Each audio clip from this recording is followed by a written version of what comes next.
Karena pada prinsipnya pers selain memberikan informasi, tentu perspektif ujungnya adalah perlindungan terhadap masyarakat. Perlindungan dari informasi yang tidak benar, perlindungan dari hal-hal lainnya yang pada intinya itu. Jadi ada beberapa hal yang kita tegakkan khususnya di ranah digital yang terkait dengan AI, itu justru untuk memberikan keluangan atau kelonggaran ruang untuk Bapak Ibu berkarya dan karyanya bisa didengarkan oleh masyarakat, bisa dibaca oleh masyarakat, bisa dinikmati seperti dahulu saya menikmati berbagai karya jurnalistik. Tanpa banyak disrupsi, tanpa banyak noise, karya-karya jurnalistik itu menjadi sesuatu yang nikmat dibaca, indah, tepat, bermanfaat, mendidik, tapi rasanya perlu ada kesepakatan dari sebuah ruang redaksi, jangan 100% pakai AI. Ini mirip dengan keberpihakan untuk perempuan.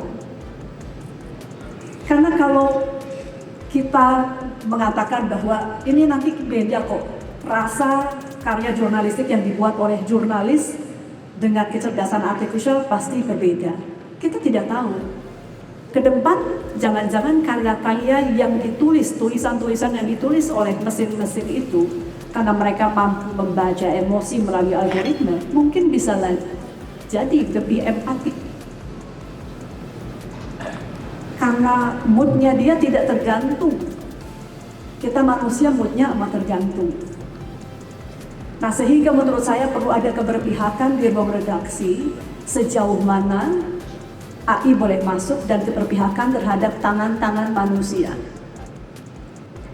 Untuk memperkuat jurnalisme berkualitas, pers yang sehat, kita yakin bisa melahirkan publik yang cerdas, kemudian memperkuat ekonomi yang berdaulat, kemudian ekonomi yang berdaulat adalah fondasi bangsa yang kuat. Karena itu pemerintah terus memerlukan pers yang kuat dan tidak bisa ditawar.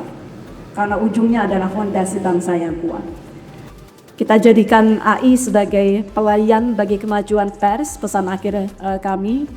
Caranya gimana?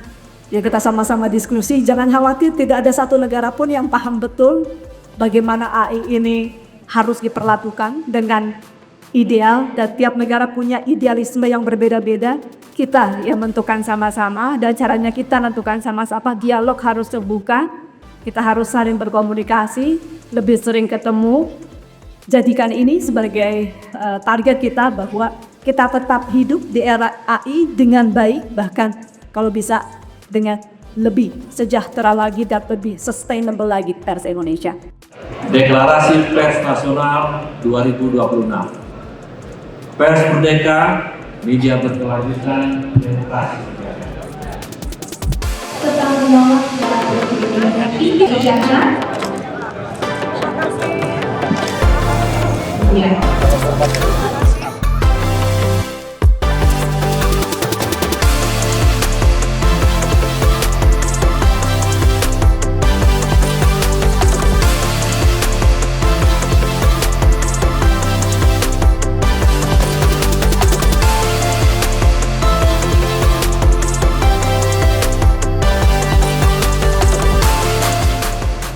Sekali lagi, kita nggak bisa mengelak dari kehadiran artificial intelligence ini.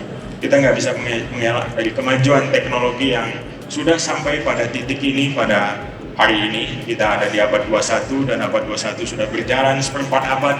Kita nggak mungkin kembali lagi seperti abad 20, ya. Dan abad 21 kemungkinan akan berjalan terus seperti ini dengan semakin maju, dengan semakin dinamis, dengan semakin banyak uncertainty di depan.